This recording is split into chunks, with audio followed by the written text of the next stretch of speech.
Hail and welcome to another NinjaBill and Friends. I am your host, NinjaBill 1000, and I am joined by Crimson Raptors Hello.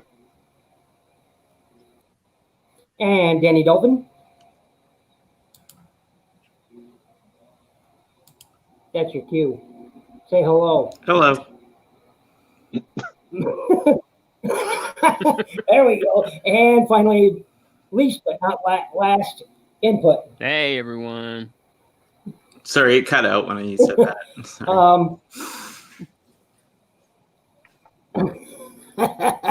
Sorry about that. Didn't mean to catch you off guard, I guess. So, lots of things happening in the Transformers world this week.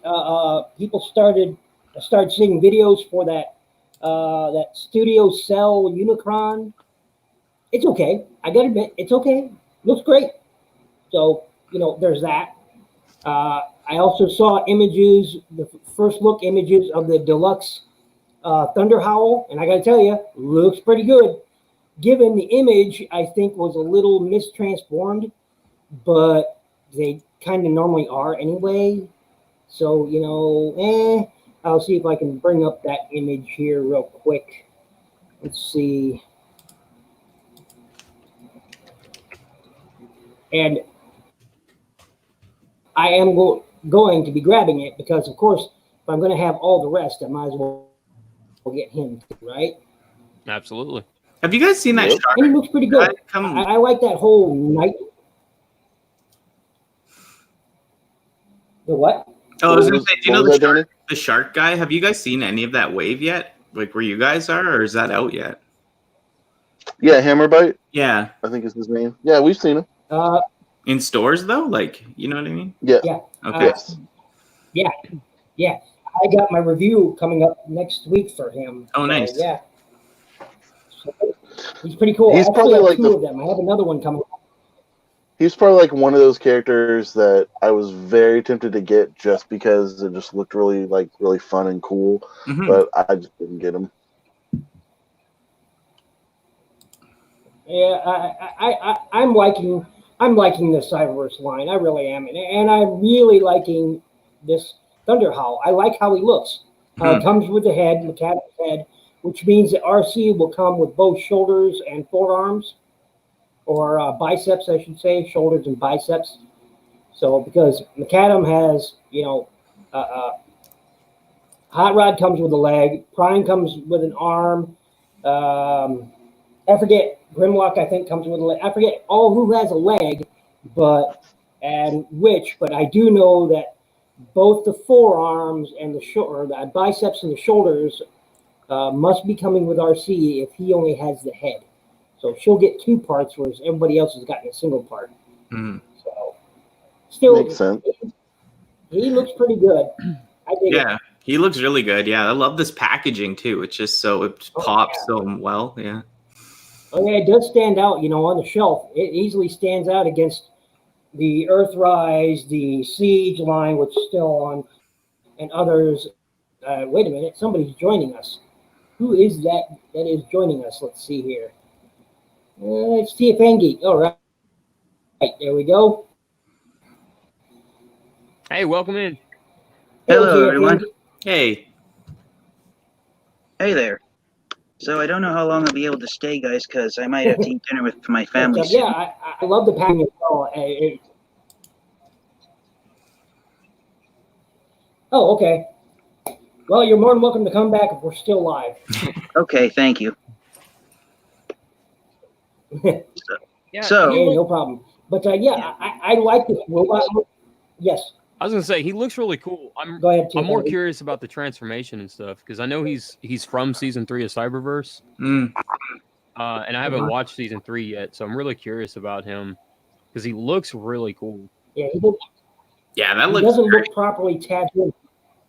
Yeah, he doesn't look properly tapped in here, but he does look pretty good. I like that blast effect too. I do. I like it. Yeah. But you can tell right away. You have easy arms, legs.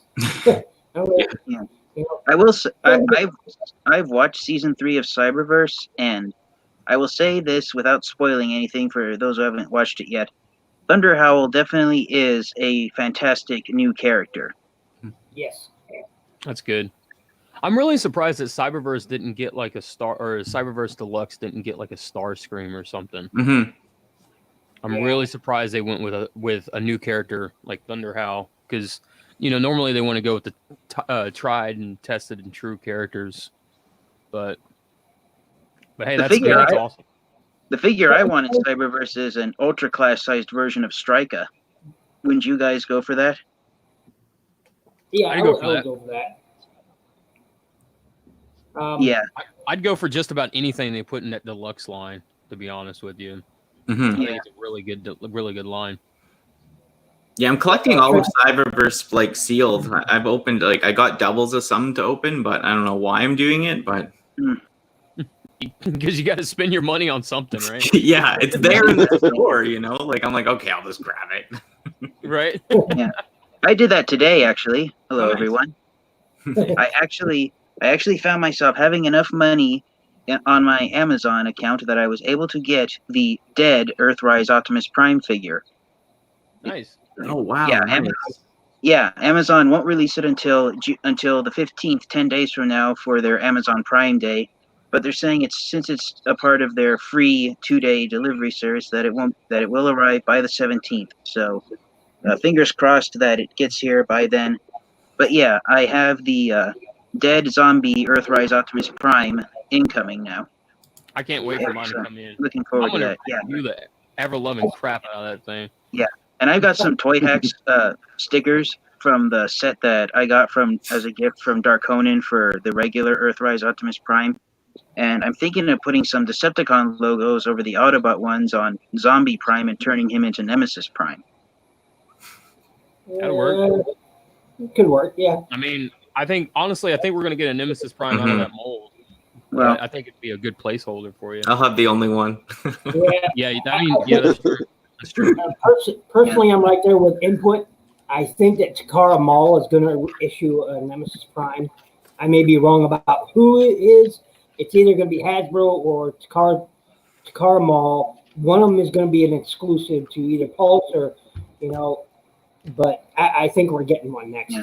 Mm-hmm. Well, here's a question I have for you guys. So Hasbro has released the Takara versions of Pounce and Wingspan from Takara's Legends line in the Earthrise line. And so my question is, would you guys want to see a wider Hasbro release of the Seacons in the Generation Selects line? Like a Hasbro release of Piranacon. Not something I want to pick up, but I guess I can see where people would like that. Yeah. I think the more widely available something is, the better. So that way everyone gets the chance to enjoy it more so than just like the select few or whatever. No pun intended. Who is able to get that? But so I mean, definitely throw it up on the store shelves. Do a gift set. Yeah. Throw it up and there you go. Definitely. Yeah, I saw one collector. I think he said he spent close to $300 getting 3 copies of Piranacon. Jeez. Because he wanted to duplicate their ability in the Headmasters cartoon of making copies of themselves. Well, the thing, like in Headmasters, they were all drones except for Snaptrap. Exactly. Right. So, well, that would be a pretty good display if he was able to get that many. I mean, plus there really wasn't with I think just a couple exceptions, there weren't even any quality control issues or nothing with them. I know one of the guys that got him on a different podcast he had 2 right forearms for overbite, and we tried to get okay, I need a replacement, and they were like, well, they're gone, they're sold out. But then he ended up kind of customizing him or whatever, and he hadn't customized in years, and he had a really good experience with that at least. But and I think and then there was something like Scalor. I think that was when the first wave but otherwise the rest of them are kind of been pretty good. I don't when God Neptune comes out, I think there's a lot. I would have thought there would be a lot less demand for God Neptune, but I think people have kind of like they've wanted that because those characters actually had personalities in the show as opposed to what they got in Master Force. So there's actually more beloved characters there. So I've been a little shocked about that myself. Well, I think the thing with God Neptune is that you got to look at, so you got the Beast Wars fans who are going to come after it, like myself, right? You've got the Japanese Beast Wars fans who are going to go after it, like the Beast Wars second fans. But then you have the people who missed out on the Seacons, and they want the pirate Seacons because they just want that mold. So they want some kind of representation of that Seacon set somehow because they missed out on the first set of it. Yeah, I know like two people that don't even know it, and they ordered it because they missed out on the first set. Yeah. What's worse is like this morning, I saw on a Facebook group that immediately this morning, it was the very first new post this morning, some guy was offering the Seeker 2-pack of Skywarp and Thundercracker, $90 plus, not including shipping handling, man. And he had a pit image there. He must have had like 30 of them sitting in an image. That hurts. That hurts collectors more than not having it, widely available. Is having people like that guy who bought them all up, and then is being an absolute no. But yeah, that was the first thing I saw this morning, and I was fuming. I was like, "Is he serious?"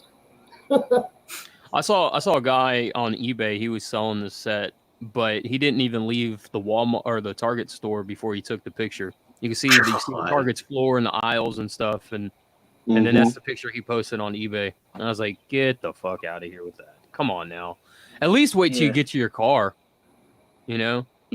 And be like buyer's remorse or something, Mm-hmm. I was lucky on Friday night. I started around, I think it was 11:30 p.m. on Friday night, and I literally stayed up for 3.5 hours, literally every second, hitting refresh on the webpage where you can purchase Thundercracker and Skywarp, and I got it around 3 o'clock in the morning finally after staying up most of the night and spending 3.5 hours until my fingers hurt refreshing the page until it appeared. And I had to click about 4 buttons, like I had to click a tab that said ship it. I had to click payment, use this payment tab, I'm ready, and then send it out. And literally the 4 seconds it took me to hit those buttons, it was sold out. So I think I got the last copy that was available for purchase on Target's website that night. And see, the thing is like I think that shows that set's going to be regularly available. The fact that people are getting it off their website, getting it actually in store and everything. It's the Rainmaker set all over again. It's going to be a month or 2 before you can start finding it regularly, but it's going to be there. It's definitely going to be there. Yeah. Because that happened with me when I ordered Nemesis Prime, the leader class that was sold in the Power of the Primes line 2 years ago on Amazon's Prime Day. I remember the day I got Nemesis Prime, I spent several hours ordering him, and even after I ordered him, I did it more, and I determined that when Nemesis Prime, the Power of the Primes leader class version of him, was first available at Amazon, he was available for just 45 seconds once every 2 hours to purchase when he first became available. Only a 45-second window of opportunity every 2 hours. That's crazy. Well, didn't the Gigawatt sell out in like 30 seconds or something like that? Yeah, but I think that's a whole different kind of beast, though, right? Yeah, that's a whole different thing. I saw someone do a video about that today. I can't remember who it was. Oh yeah, it was Deluxe Baldwin. He did a video about the controversy. That's the word he used over Gigawatt. And I told him 2 words sum up what happened to Gigawatt with this initial release. The 2 words are impatience, and the second word is nostalgia. Yeah. That's right on the money, in my opinion, too. Yeah. I don't disagree with that. Mm-hmm. Yeah, I mean, I think it's like with the Back to the Future, like you're getting almost two large groups of fans. that are going after that. And with only less than 2,000 of them as a limited release at first, which is fine because those are people that they won't go ahead and get those. But then you're going to have like another set that's going to have supposedly it's going to have additional stuff with it, or just more of a wider release. It's just that's kind of like just for those limited box kind of things. It's strange that Walmart is the one that does that. Usually that seems something like is an Amazon, Entertainment Earth, or Big Bad Toy Store, something on that such a small scale. Yeah, because GameStop got Ectotron. Yeah, GameStop, it would almost seem, but less than 2,000 doesn't really seem to make any sense for a Walmart exclusive. Like, why would they even waste the time getting 2,000 of them? That seems very strange, but it worked. They sold out. The main reason, I kind of saw the reason why they did the amount they did, Crimson Raptors, and the amount of copies they got was 1,985. So that was Walmart's idea of playing a joke on the fact that the year Back to the Future Part 1 was released was the year 1985. So right, but what I'm saying is, as a business, that doesn't make any sense for Walmart to have gotten such a small amount just to sell out that quickly. They knew it would happen. So I don't know. It's very strange, very backwards for a bigger retailer like that to do that. There'll be more.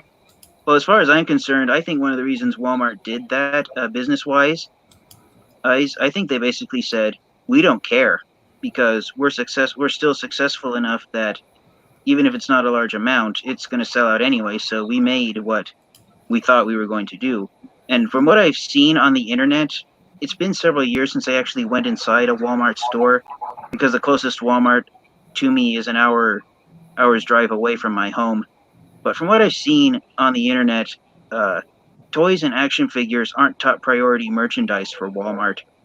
So I can kind of see from their business standpoint why they wouldn't put a toy that's 5 inches, 6 inches tall at the most. It was based on a movie that came out 35 years ago and a line of toy robots. I can kind of see from Walmart's standpoint why it wouldn't be a top priority and why they decided it would be funny to only produce enough copies that numbered the year that the film it's based on. What I'm saying, I don't think they're doing it as a joke or anything like that. I mean, as in like getting such a small amount for a company that has a tremendous amount of stores all across the world seems unusual for Walmart's, like any kind of strategy that they would have. Well, to be fair, if you look at their handling of the Kenner Real Ghostbusters re-releases, it's been a mess. Yeah, it's been a big mess. So it wouldn't surprise me that if Walmart was pulling their being a dick about the situation, or trying to pull rank with Hasbro or whatever. It wouldn't surprise me at all whatsoever. Maybe, and like I said, they probably got the first 1985 of them, and then everything after that's going to be a Hasbro Pulse. So yeah, because they have Back to the Future products there at Walmart. So I'm wondering if that's kind of more of maybe the Back to the Future licensee. They were saying, "Hey, Hasbro, why don't you get these over here at Walmart?" And they're like, "Oh, okay." Yeah, people like that will buy data toys, things of that nature. Are their Ghostbusters? They do, they're carrying the figures, but most of their bread and butter comes from the grocery aisle and clothing. That's where Walmart makes their money the most. And of course, video, electronics. That's where they make their money. So toys for them is a gimme sort of thing. Yeah. Oh, by the way, we have a toy department. Yeah. But most of their money comes from groceries first, and electronics, and of course, the clothing. That's their bread and butter. And that's my whole point, is that why would Walmart even bother with anything of it if it's not even a top priority? It makes no sense to me. Because Walmart just wants the money. Walmart's all about the money. There you go. I think you said it, Crimson Raptors. It makes no sense. When has Walmart ever made sense? But I agree, and it's just one of those things where I didn't want the 2-pack. I actually saw a 2-pack. I was at a Target in a town. When I say near me, I'm talking miles and miles and miles and miles. But near me, actually saw the 2-pack, passed on it. It was for $60, but I passed on it because I'm just not interested in that mold. The Earthrise Seeker mold, just it's not for me. And 100% agree.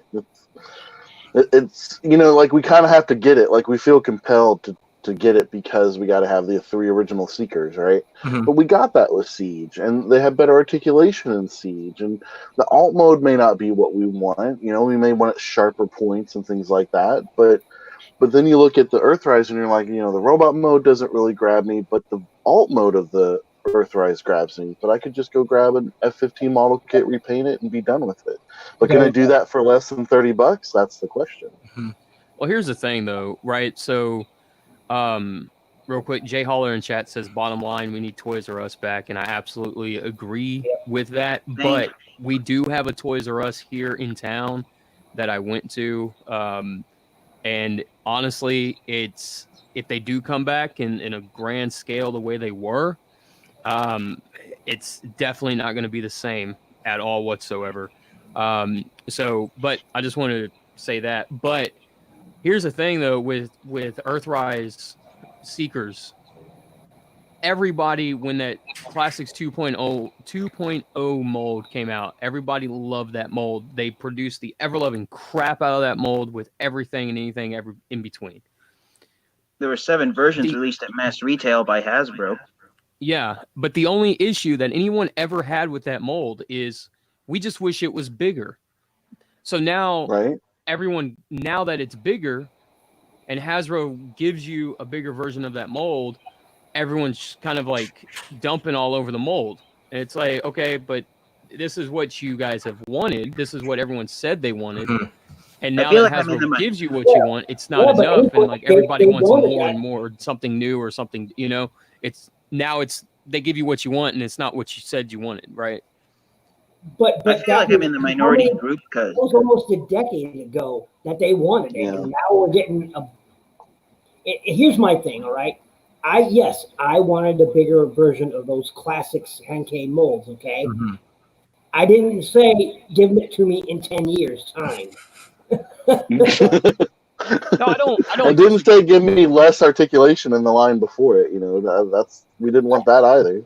No, right. But here's the catch-22 to that, right? So if they turn around and they did say Ramjet in that 2.0 type of styling, but he was bigger, then everyone would be upset because Starscream's now smaller, Thundercracker's now smaller, Skywarp's now small, Ramjet's bigger than these guys. What is all this madness? I don't understand. Wah wah, cry cry, and that's all it would have been. And then they would have had to do it anyway. So they do everything that they can in that line, in that size, and then they say, okay, well, here's the mold bigger. This is what you guys wanted. See, they're always going to be in that situation, whether they're damned if they do, damned if they don't, no matter what, as far as the fans go, right? Yeah. And while, yes, I understand that they, it's 10 years later, and I absolutely understand that. I get that. They had a lot of Seekers to run through in that Classics line, right? But that's, like I said, but they always find themselves in that damned if you do, damned if you don't type of situation. But I say that, but I agree with Haida is that both molds are phenomenal. I love them both. I really do. I feel like I'm in the minority group. I actually genuinely, wholeheartedly enjoy Earthrise Starscream, and if you watch my video review of him, I gave him a positive review on my channel. I really like the mold too, but like, why does it have those gaps? I've said it before, like on the collarbone, like in robot mode. Isn't that weird? No, I will agree with that. I do think it's super weird that it clips in place like that. Yeah. And I do think that over time, if you continue to miss that transformation, like the click, I guess, I do see that plastic wearing out and a big chunk of that chest piece snapping off eventually. Yeah. But part of I like the size of them though. They're perfect. Yeah, I love it. Yeah. The one gripe I have with Starscream is that all of the red on him is paint and none of it's plastic. Like even his robot mode pelvis, that's red paint. It's not red plastic. How's that a gripe? More paint, the better. Well, I gotta go, guys. Take care. Transform and roll out. Thanks for having me on, Ninja Bill. You're awesome. Thank you. Thank you. Yeah. One last thing I want to say before I go. I hope you guys will stop by and comment on my newest video series. I'm doing a video series in which I look at each wave of the Transformers characters that have been released throughout the entirety of the Generations line, going back to 2010. Nice. Yeah, check it out. Yeah. All right. Take care, guys. Bye. But see, my thing with the Earthrise mold is it just doesn't appeal to me. It's a new mold, yes, but with an old look, and sure, that's what the entire Earthrise line is and Siege line was, right? New look, old guy, old figures. I get it. But maybe it's just because I'm not a big Seeker fan as everybody else. I don't know. I mean, I like Jets. Don't get me wrong. I dig that. It's just like another Starscream. I don't think it has anything to do with being a Seeker fan. I'm a huge Seeker fan myself, and it's just the legs on that. Like, there's a different way to make that happen differently, better. I get it. It echoes the G1 look of the original toy in his legs, but that still doesn't need to be there because it wasn't quite like that in the cartoon, right? Mm-hmm. The Siege legs work out really well. The arms and the wrist swivel and everything that you get with Siege Starscream is fantastic. And hides, I love that whole, there's no hollow forearms, there's no nothing, right? Like, it's all just like folds up into itself. It transforms like it's supposed to. And the Earthrise one, it just doesn't look right like that, and it doesn't work quite well. And then the chest thing that's on his on his chest, that little part that's there to mimic the classics Seeker mold is completely unneeded. It just blocks the way of viewing the character as he was in the cartoon. So I don't know. It's very strange. It's the same thing with Cyberverse Deluxes, right? Like, they picked Thunderhowl, they picked these different kind of characters here and there, and they didn't put in Slipstream. Like, should have got a deluxe treatment, right? Like, she was a main character of that series. So it's just kind of like some of these decisions are they're I don't know if they're business decisions or they're just like, oh, hey, they're gonna like this. Like, it seems more to like that, right? Because people will say that. They'll say, hey, I wanted a bigger classics version of the Seekers. Well, but they're meaning they want a bigger version of that character. Well, maybe they're based. I disagree with that statement. Like, when that Starscream came out as a deluxe, the 2.0 one, I didn't have an issue with it because, again, like I've said it before, say it with me, everybody. I don't care about scale, right? Mm-hmm. But when it never once crossed my mind that, oh, this should be bigger or whatever. So I think when people said they wanted that mold bigger, is that they wanted that mold bigger. There's no room for like misinterpretation. They wanted it bigger, because everything at that point in time was either coming out as a deluxe or coming out as something way bigger than a deluxe. So nothing really scaled or fit properly, right? So I think when they wanted it bigger, they wanted it bigger. I don't even know. I don't even remember if anybody. I mean, there were people that wanted a bigger classics mold, but I always thought that was a perfect size with the rest of your figures and stuff, right? As long as Megatron and Prime looked great, the rest of them all kind of fall into place, right? But I do remember people saying, like, when the Hinkai Megatron came out, and then they got the Starscream next to him, Starscream looked like a short little kid, and then they were like, it just looks weird, right? Because that's not how it's supposed to be. But they were also using that MP3 player Soundwave, and that wasn't even meant to be a Generations toy.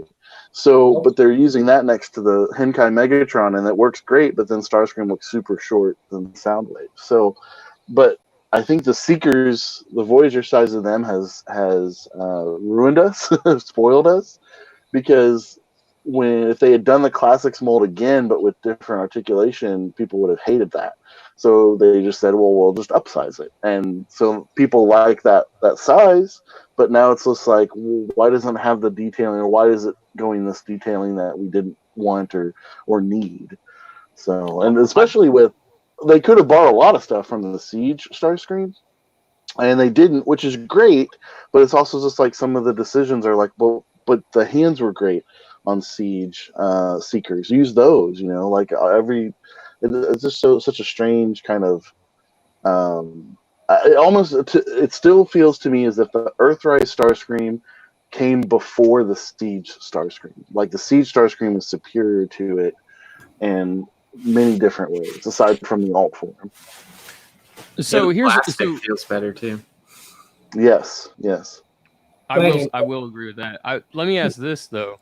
So the Tetrajet for Siege is not right, like at all. I mean, nowhere really near it, right? Likely due to safety concerns, but it's it's hard to think that, right? Well, Impossible Toys did a terrible job of it. Right. No, I mean, absolutely. Those Tetrajets were terrible. Yeah. But so it's okay. So Siege Starscream gets really nothing right at all as far as really being a Starscream, except for the colors. His chest always pops off, and everyone's like, chest always pops off, but you can either fix it by doing this or just leave it on in robot mode, and no one cares or whatever, right? You can boil the plastic and warp it and make a tighter fit, tighter connection, whatever, right? But nothing about that Siege Starscream is accurate or correct as far as G1 interpretation goes for a Tetrajet at all. Toy Hacks comes along and makes some rear fins for it and a bunch of stickers, and then some third-party dude in Hong Kong makes this awesome Dreamwave Tetrajet add-on kit for the Tetrajet mode and all this stuff. So, but like none of the Tetrajet's right. Starscream's not right, except for the colors and the head and everything. But everyone accepts the Siege Starscream, but the Earthrise Starscream, it feels like Earthrise Starscream gets, say, 90% of everything right. And everyone's like, nah, the Siege one is the better one. So I'm really curious on why that is, especially from because Transformer fans are like, G1, I want the G1 look, and here's this hyper stylized retail Starscream that looks super G1, and everyone kind of quality. It's quality and articulation. Those are the things that are, if you look at the robot mode on Siege, it looks like Starscream. But if you look at the robot mode in Earthrise, you're like, okay, it's Starscream, but it's like a Dreamwave version of it or an IDW version of it. It's off by just a little. But what's wrong with that though? They took full liberties and they took a full giant running leap with their design in Siege, and they take something that looks like a Dreamwave or a Pat Lee interpretation of Starscream, and they go with that one, and now it's, I don't want to say an issue or a problem, but lack of a better term, it's an issue, right? Because I'll say this, and I'll say that, like, I think the stuff that Siege got right were not carried over to Earthrise.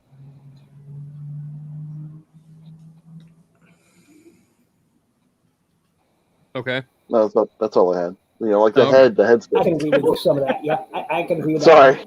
Sorry. I thought there was more to it. Well, the Dirge looks really good though for the cone head, I'd say. Oh yeah. And Thrust looks pretty good too, from what I've seen. That's about the only one of these Earthrise molds that I could buy is that Thrust. The rest of them I could care less about. I passed on Starscream every time I've ever went out hunting. I bought exactly one, and I sent it to somebody else because do not want. Would you pick it up if it was cheaper though? Like on sale, $10? $5, $2, somewhere around there. Yeah. I don't like the look of it. Okay, but it's not the money, right, NinjaBill? It's the look. Yeah. Okay. It's the look. The aesthetics on that thing. I'll just grab it to look at. It disappoints me. To look at the robot mode, I feel like, okay, I've seen this before. When you look at this, I've seen that look before. I have a toy that looked like that before. I have lots of Starscreams, but none of them look almost like the one, you know, with the exception of some stylings, they all look a little different. Mm-hmm. But that one looks like something I already have. That's my issue with it. It looks like something I already have on my shelf, even though it's a completely different toy. Are you feeling what I mean? Well, here? I understand what you're saying, but at the same time, Starscream's always going to look like something that you always have. You know what I mean? You're feeling the wrong nostalgia for the wrong toy, NinjaBill. That's what it is. Like you're feeling nostalgia for the classics when you're looking at it, but you wanted to feel the nostalgia for the cartoon or the G1 look of it. And it's like the Earthrise just isn't scratching either one of those itches. Exactly. Yes, exactly. It's not there for me. And that's okay. That's okay. If somebody else loves it, he loves it, absolutely awesome. I love that he loves it. Yeah, I don't love it, but I'm just excited for, like, you know, the cone heads in this style. Like, I can get behind that, you know? Yeah. Yeah. And see, I love. Hey, Pat, what's up? And see, I absolutely love that. And the thing is what really kind of drove it home for me was that it kind of harks back to Pat Lee's artwork a little bit. When you look at it just kind of front, like, you know, front on, it looks very similar to a Pat Lee kind of design, especially the head. The head reminds me of Pat Lee's art a lot. And I love Pat Lee's artwork. I really do. So, but I really think that they nailed that Starscream. I really do. And as far as articulation goes, I think the only thing that's missing is the waist articulation. And you can't move these hands, right? There's stuff. Yep. Yeah. No wrist swivel. No, yeah. And I'm okay with the no wrist swivel because half of my Seekers, their wrist broke off the mushroom peg for my Siege stuff. So a lot of those Siege ones are falling apart, people are saying. Yeah. I have not had a problem with any of mine. Me either. I have a problem with that either. Me either, yeah. Okay, you gotta lube your stuff up, people. If it doesn't work, it's too tight. You gotta use lube.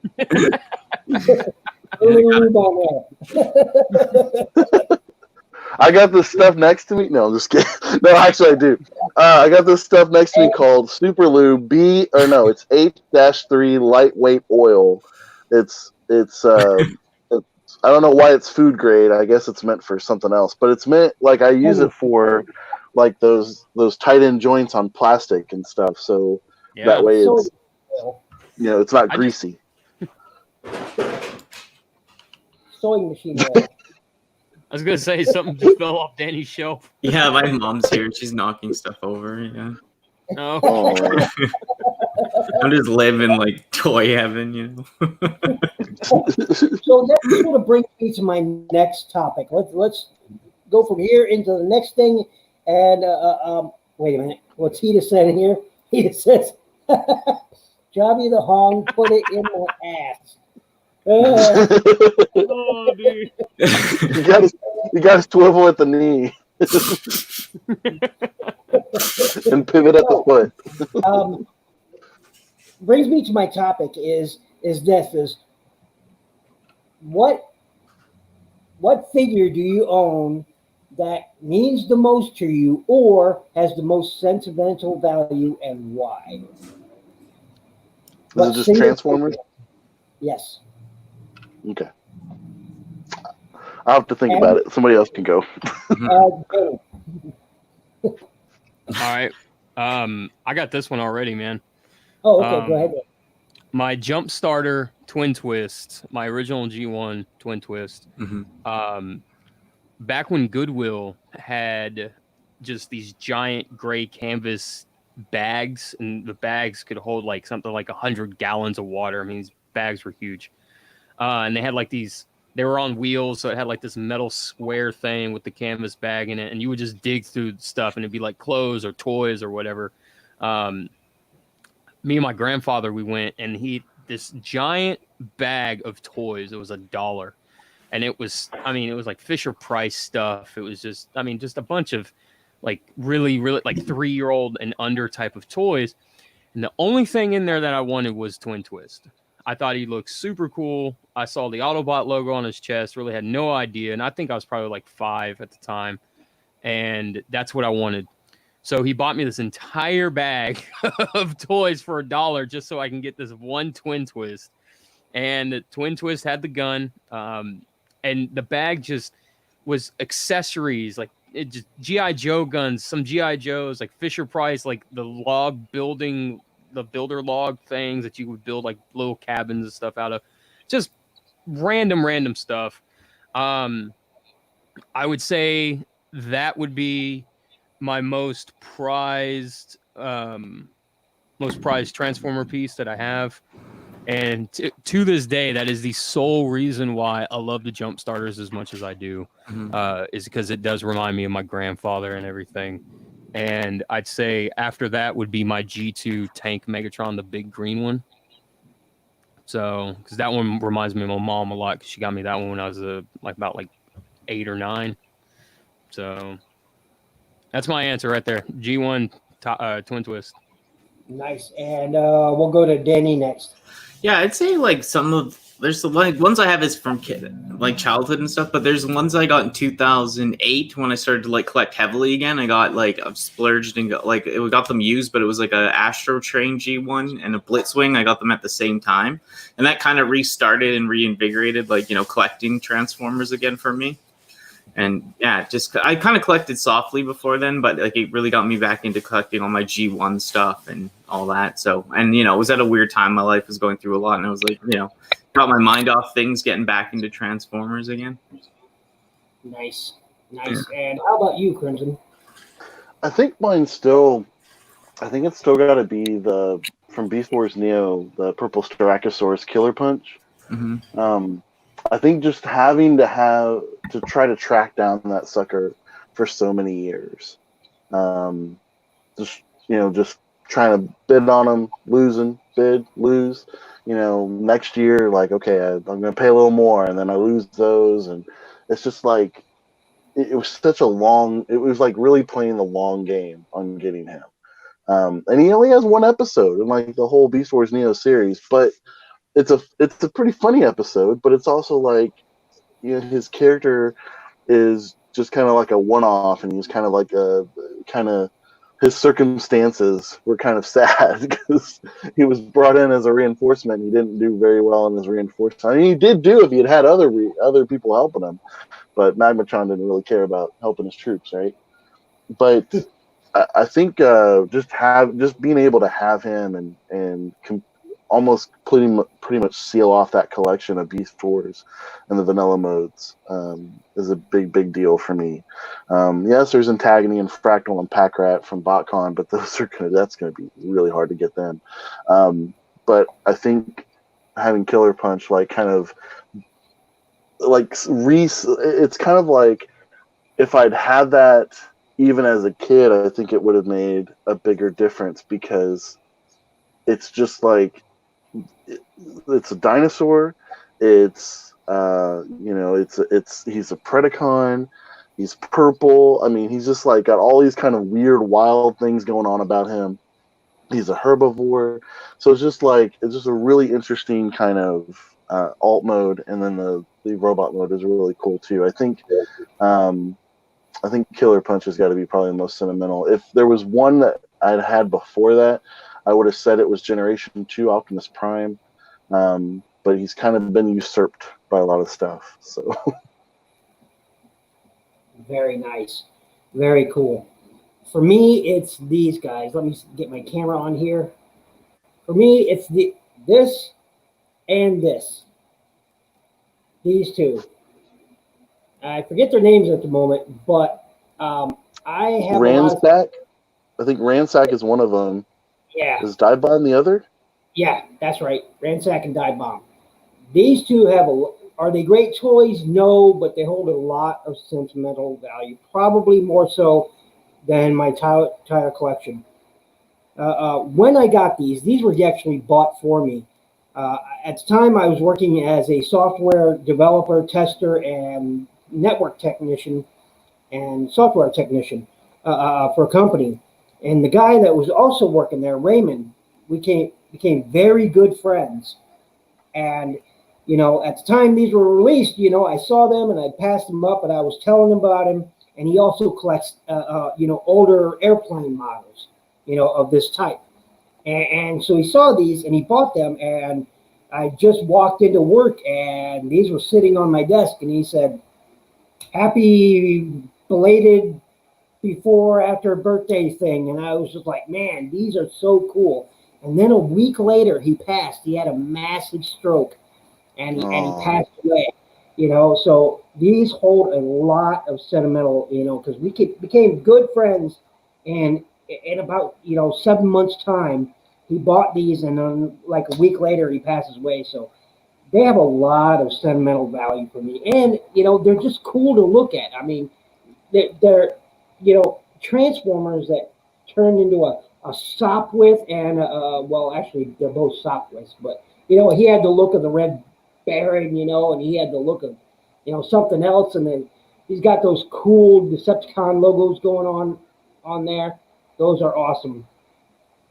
I like that. Just basic, con logos going on. I just love the look of them. I love the look of them. And like I said, and then he passed away, and I've had them ever since. And I had a couple of people ask me to buy them. I won't get rid of them. If I were to somehow lose my whole collection, these would be the two I grabbed first. Well, that and my Super Fire Convoy. Okay, probably a bag full of them. But anyway, the point is that these hold a lot of value, sentimental value to me for that reason. So I don't think I've ever seen those in my life. I don't think I've ever seen them. Oh, really? Yeah, they're from the movie 2007, I think. Movie. Oh, okay. Yeah, they're really stylish. I like them. Oh, yeah. Yeah, they're Scout class, so they're really small. Yeah, the robot modes are awful, but I do mean awful, but they're terrible. But these are actually really cool, and I really, really like them. So yeah, all modes are nice. Yeah. Yeah, I dig them a lot. He just says, what does he say here? He says Godfire Convoy was a product of 2 independent Boston trips and was I think my first import toy, plus Japanese voice clips. Oh yeah. If you can tell right away which version, the American Optimus Prime or the Super Fire Convoy is. The American version has tampoed Autobot logos on what become the shoulder pads, and it also has the electronic lights and sounds. The American version, I don't think has that, or did they leave the Japanese voice clip in? I can't remember which. I don't think they did, though. The American one doesn't have a voice clip. Yeah, that's what I thought, yeah. And it's just better to own the Super Fire Convoy. I mean, sure, the American version is pretty much the same thing, except that it isn't. If you want to be one of those elitist snobs, it's not the same toy without the electronics. I'm an elitist.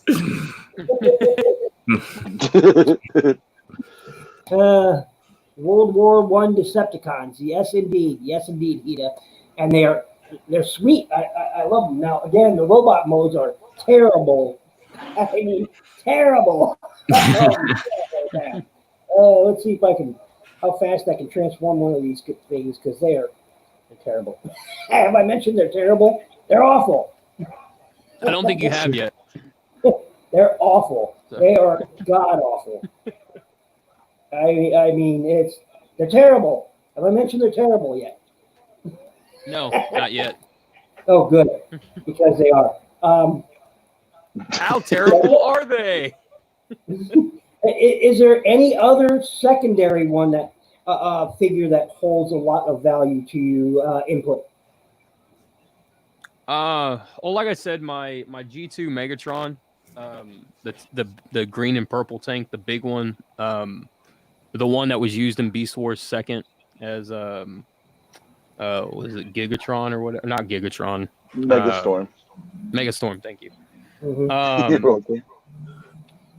I mean, dude, you go over all this stuff in your brain, and sometimes you just forget names because you got so many credit in there. Well, you say that, but see, I remember that stuff, but I can't remember what I had for breakfast this morning. So go figure. Yeah, same here.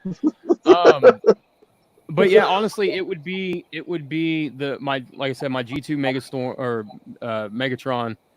And then I'll go for a number 3. I would go with my original. I want to say Cyberverse, but Cybertron Prime, the big one, the Galaxy Upgrade Prime, but the original one. I got that for a birthday present about 2 years ago from my girlfriend, and the whole story is, so here's the thing: she won't buy me Transformers because she doesn't know what I have, right?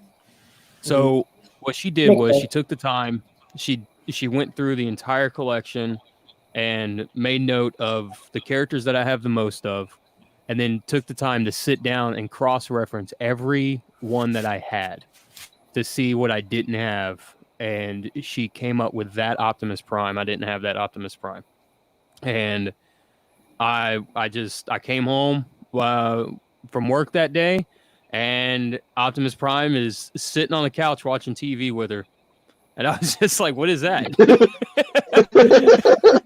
And she's like, "Oh, he came over for your birthday." I was like, "Okay." And then Optimus Prime turned his head and he said, "Do you want to play?" This is the end, friend.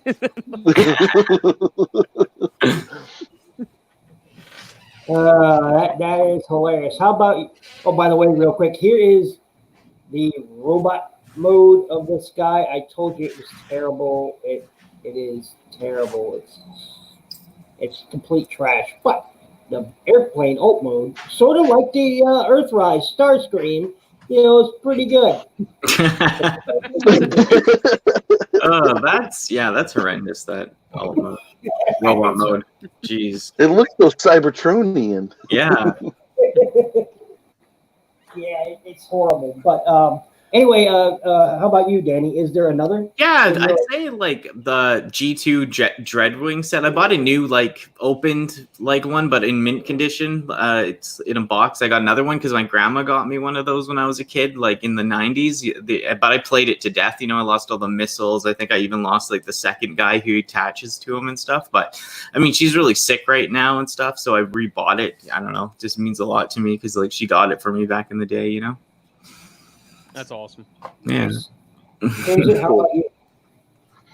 Well, mine would still be the Generation 2 Optimus Prime, but I would say, at this point, it's almost like Siege Shockwave is very sentimental because it's just I've wanted a type of figure like him. Him being my favorite character on the Decepticon side, just wanting that type of figure and that type of Generations type size and that kind of posability at that scale really, really, really, really means it's just super cool to kind of have that. I would say that he comes with a bunch of other stuff that doesn't matter, but it's just I felt like him having his little Sentinel drone with him was a perfect mixture, some way they could get kind of equal out that price point to something, because I had no problem paying $50 for one retail. Everybody else did, but when it's Shockwave, it's just I don't have an issue with it. In fact, I'm tempted to even buy another one just to paint him up even more purple, more brighter purple, like the cartoon. I found one at Walmart for $8.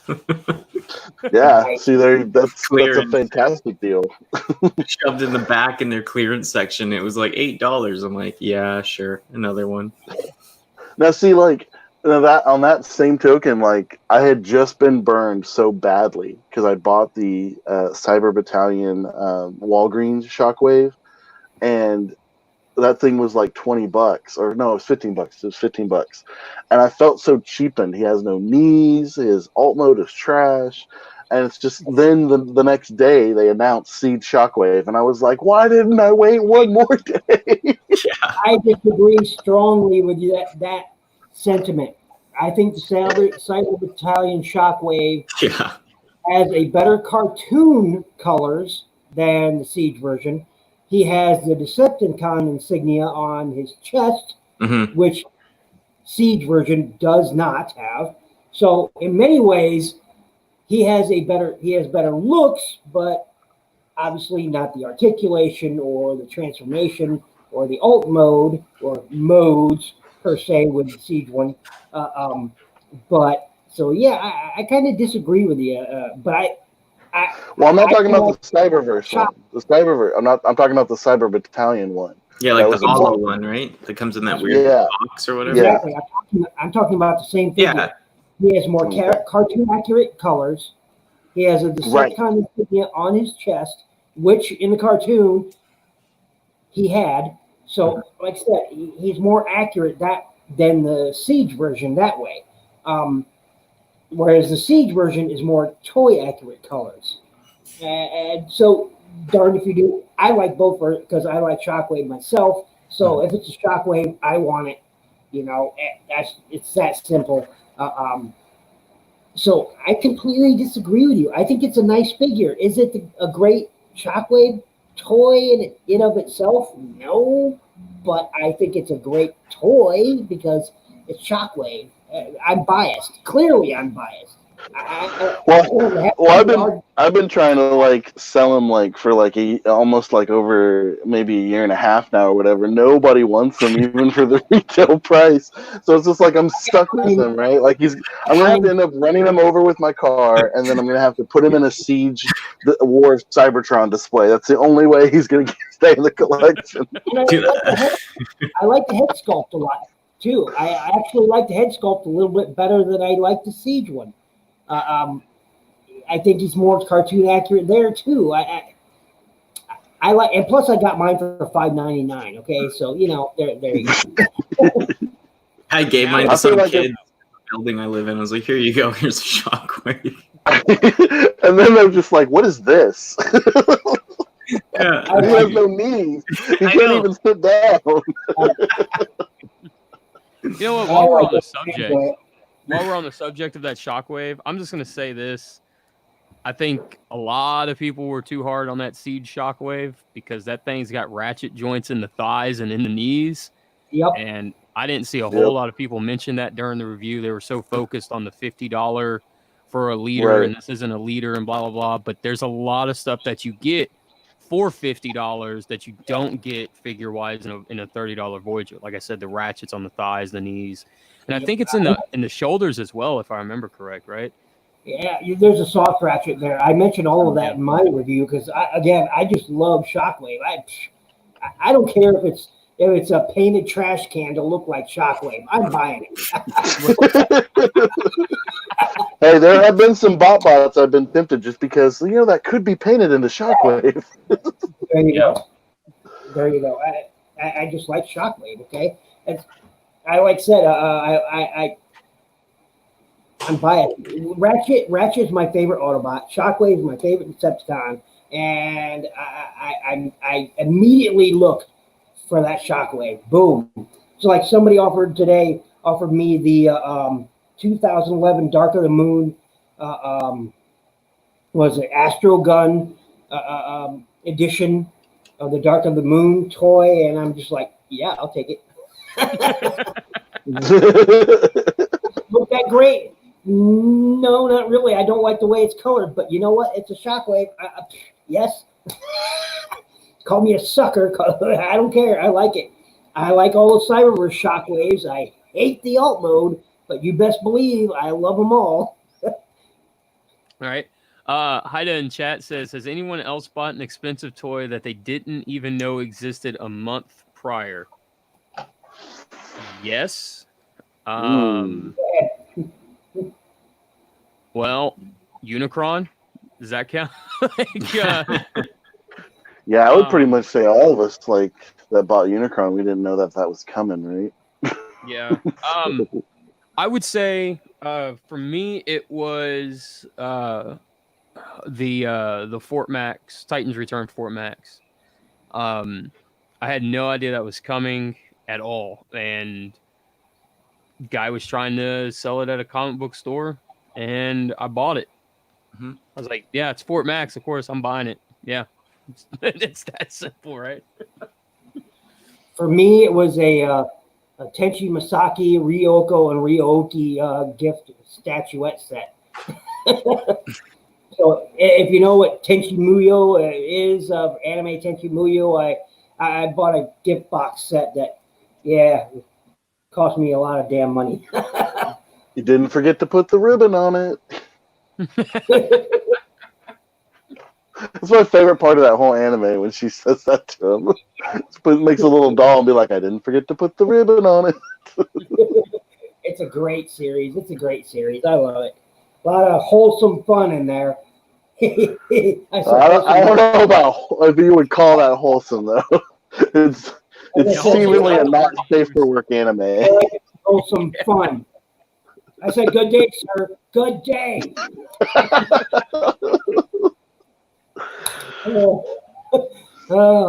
It's that was how about you, Crimson? Well, you already said.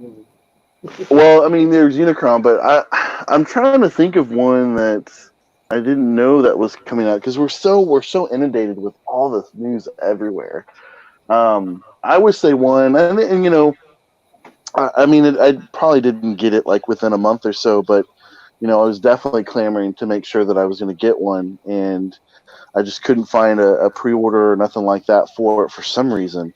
But I think it was Siege Skyfire, just Jetfire, like that. Just I never would have in a million years, after everything that's happened with Jetfire throughout the years, I never would have thought that they'd finally make Skyfire from the cartoon, and that just took me so by surprise. And to have his own class almost all to himself for a long, long time as Commander class, that's just mind blowing to me, and it's well deserved for him to have had that. And it's a really, I know some people have had some issues with the figure, but to me, it's no issues on my end of it, and it's just an amazing figure.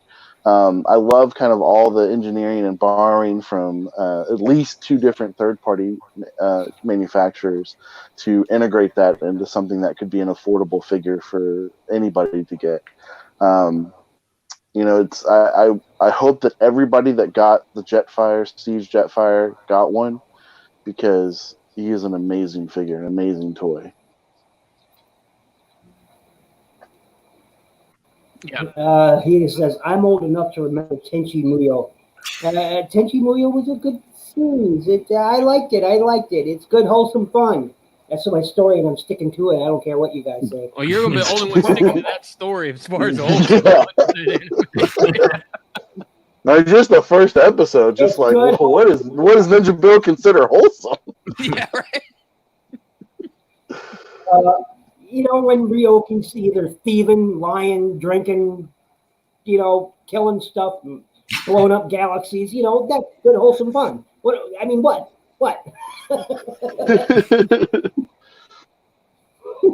Hey, Devasia, how goes it? I will say this, as far as anime moments, that show is littered with classic anime moments. Oh yes, hands down. It's a treasure trove of well, it's good, wholesome fun. Yeah, just stick to that. Hide in chat. Just I'll see your Tenchi Muyo and raise you. Oh my God! Oh, good Lord! I've forgotten all about that anime. I watched it, and I watched the OVAs, and I watched it. I'm not gonna lie and say I haven't. I've watched it. Bell Dandy and and I watched it. Scold and I watched it. Before I hope I can say this before he leaves. Haida, I see your oh my goddess, and I raise you heaven's lost property. I'm going a little modern on that one, but if you guys haven't seen that one, that is, I'm just gonna leave it at that. That's just one of those. You just watch it just watch it. It is grossly over the top fan service. Is ridiculous. So. No, the worst one I've watched recently is probably Do You Love Your Mom and her 2-hit. What is it? Do You Love Your Mom and her 2-hit critical combo something? Man, it's a long title, and it's creepy as shit. I finished the first episode. I got about 15 minutes into it, and I'm like, nope, I'm done. I'm done. This series has got me done. I could nope. Well, you watched the? Did you? Not to get off on a tangent, but you watched the crap. Sword Art Online, right, NinjaBill? Yeah, Crunchyroll. Yeah. So I'm trying to think. Has anybody watched the series that's called "Is It Wrong to Pick Up Girls in a Dungeon"? Yes. Has anybody seen that? Is it worth its asking price on Amazon? No. If you go to Sentai Filmworks' website, they're having a huge clearance sale right now. And that's on their website right now. And I think the whole set or season 1 or whatever is like $20 on Blu-ray.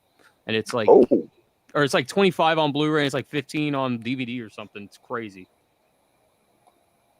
So, and they're and most of their stuff is like 95% off right now. So most of their older anime that's complete, 70s, 80s, early 90s stuff is like $7 for the whole series, plus whatever shipping would be. You want a decent anime? Go watch Samurai 7. Man, in all my reviews, you can see my box set sitting right there. I mean, it's a fantastic, based on the movie. A movie of almost the same name instead of Seven Samurai. I mean, Seven Samurai. But the point is, it's amazing. It's an amazing anime. Another one I love, I absolutely love, is oh great! Now the name escapes me.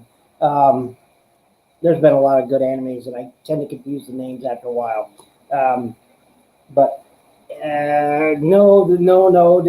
Picking up your girlfriend in a dungeon or whatever that's called. No, it's crap.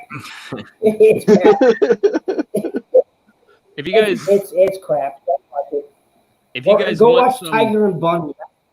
Tiger and Bunny's great. If you guys want some old anime that's really good, that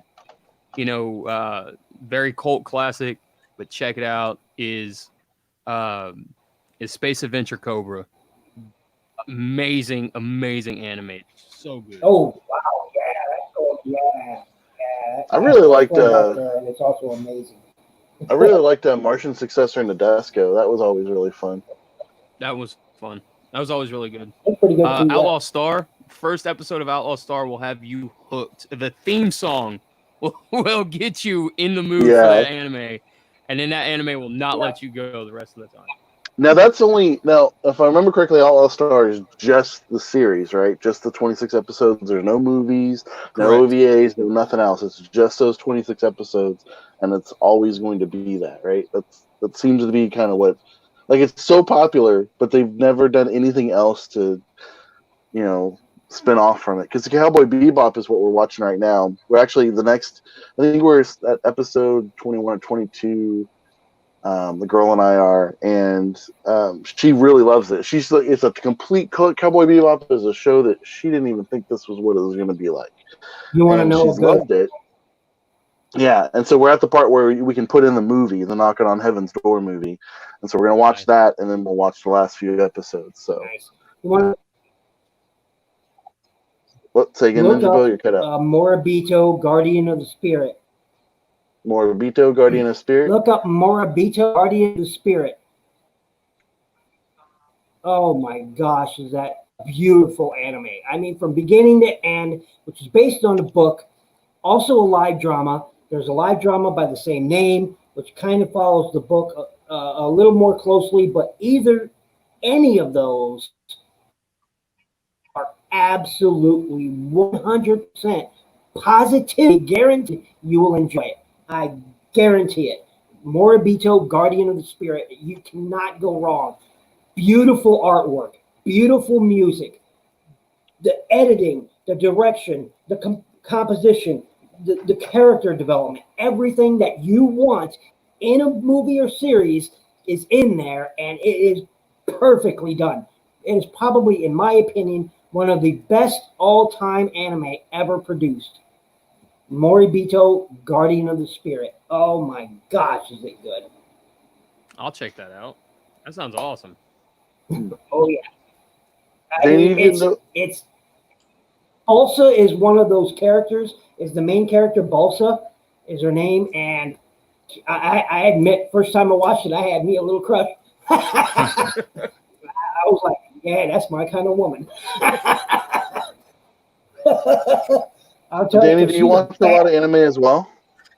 Well, yeah, no, I like some older stuff, like more like the original Ghost in the Shell, the Ghost in the Shell series. I do watch Dragon Ball Z, and Gurren Lagann. You ever heard of Gurren Lagann?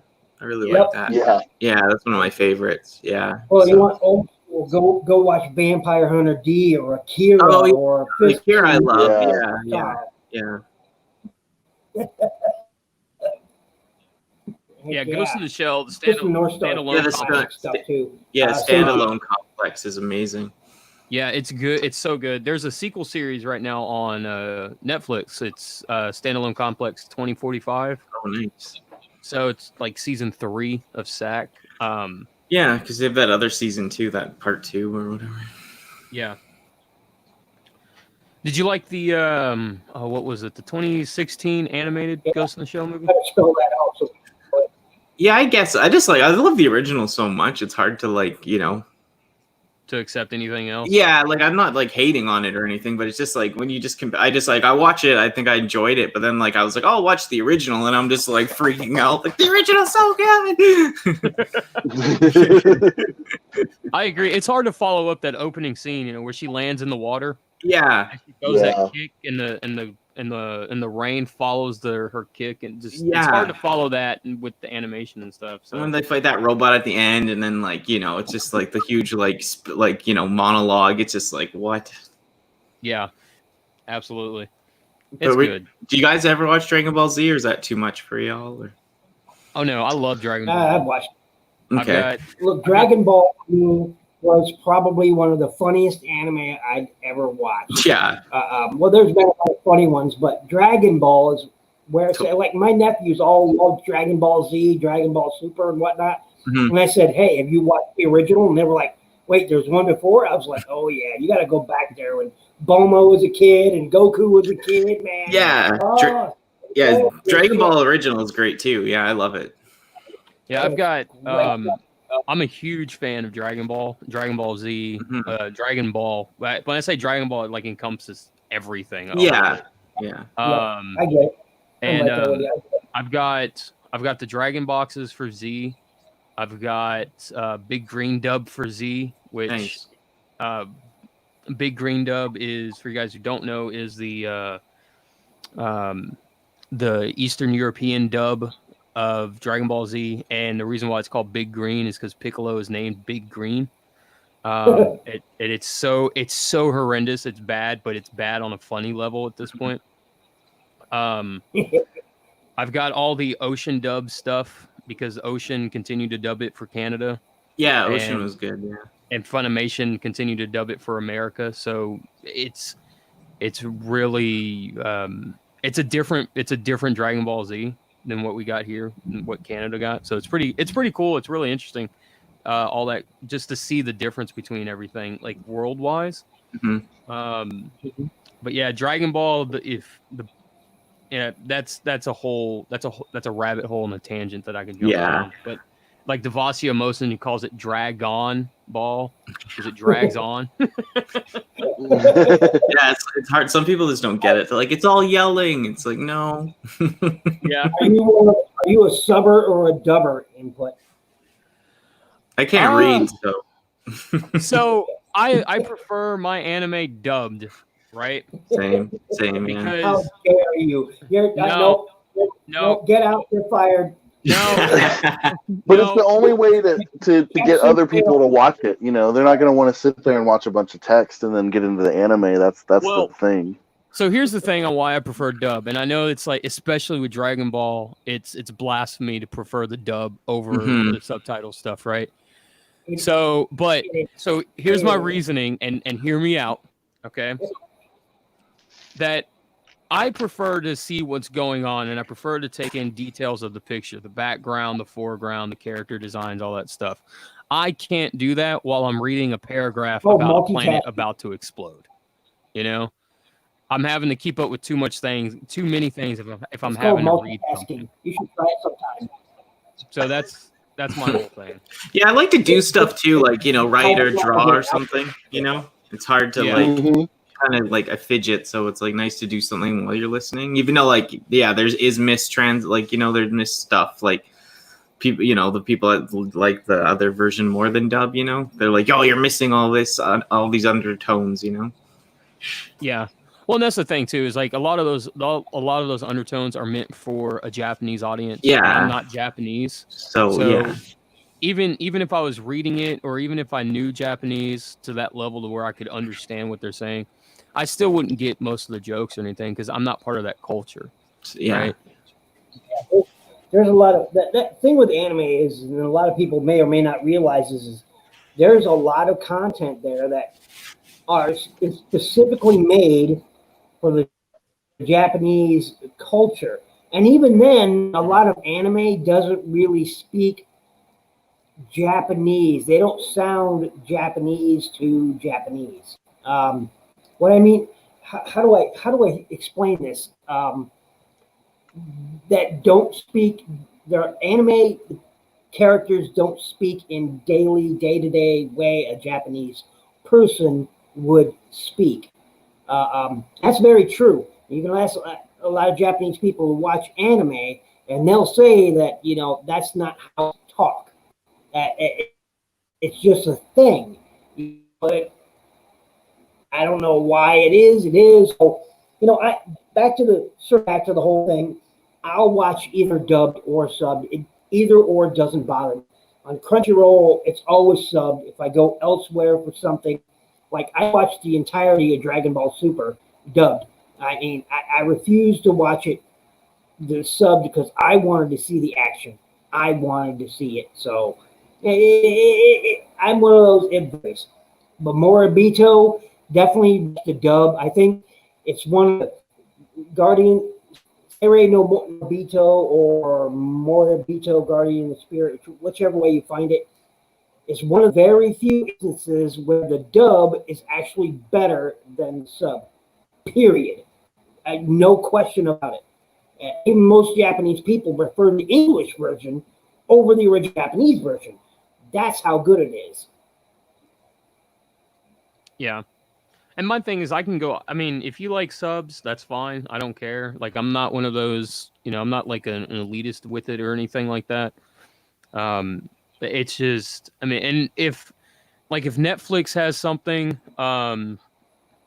like for the longest time, there's a show on there, if you guys haven't checked it out, it's called Erased.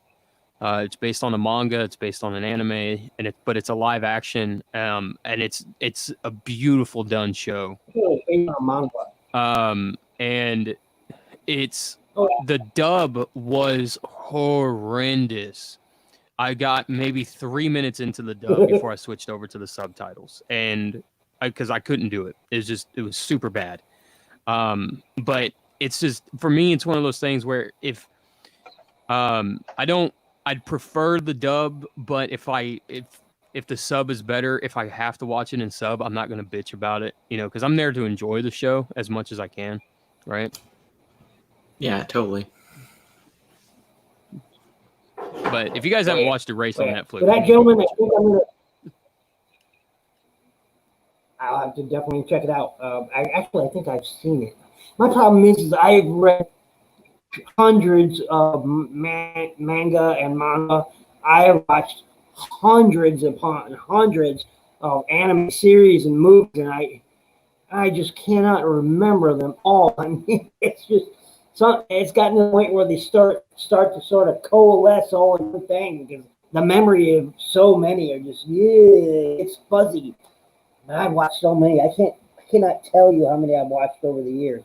But there again, you know, I'm one of those people that, you know, I staffed anime convention for 21 years, you know, and we had a 24-hour video game, 24-hour video rooms where we'd show nothing anime movies or series all weekend long, from Thursday night until Sunday evening, you know. It's just constantly playing, you know, and I just sit in there, you know, on the off hours and watch it, or go home and watch it. And Go to a friend's place and watch it.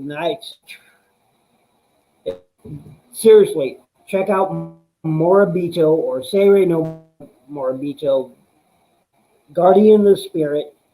Way, read the manga, read the original book if you can find it in the print. Good luck. I have. Watch the anime and definitely go out the live drama too if you can find it, because it is fantastic. Fantastic work. I'm going to end the program, but before you, so everyone, please tell me and everybody else watching, listening, or in the chat where they can find you, starting with Crimson Raptor. So you can find me on YouTube at Crimson, like the dark red color, Raptors, Raptors, and you'll find stop motion animation. There you'll find some unboxings from time to time. You also probably won't be able to find me on Twitter because it's a toxic environment. I don't really use anything over there, but I still talk to some friends here and there. Then you'll have Instagram, which a lot of my pictures are that I keep forgetting to post over there, but that's where you'll find me.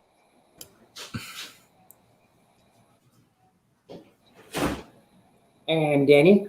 Yeah, you can find me on YouTube, Danni Dolphin, Danni Dolphin, and Instagram, same spelling, but OMG Danni Dolphin, and that's like where you can find most of my Transformers related stuff and slice of life junk.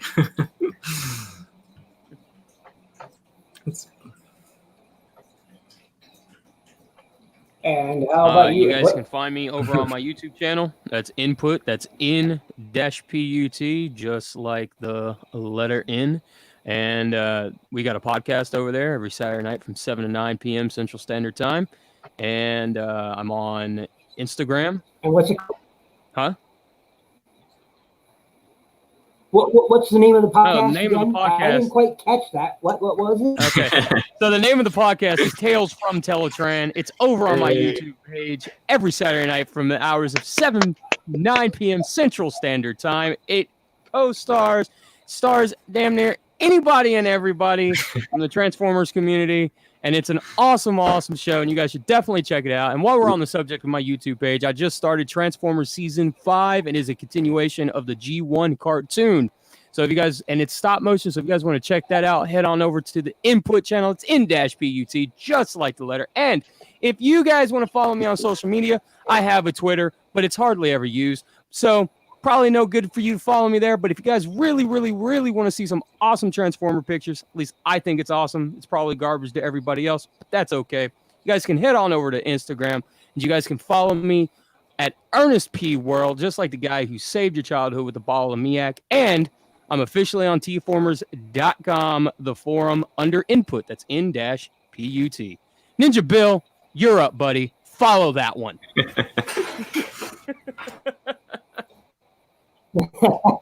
No can do. All I can say is you can find me on Facebook as Shinobi Biru, or you can find me on Twitter at NinjaBill1, which I barely ever use, just like everybody else here. I barely use it. I have it.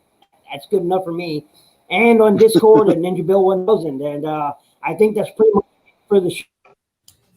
I want to thank Danny, Crimson Raptors, Input, along with TFN Geek earlier, who joining me, everybody in chat, Jay, Deville, Kato, anybody? Jay, I already said your name. Pack. How did I forget you? I am very sorry. Anyway, thank you very much, everyone, for joining me tonight. Danny, take us up. Oh, yeah. Thank you for watching. Thanks for having me. Story. Epic. Huh? I don't know. Thank you so much for having me, though. Epic saga. Yeah, epic saga.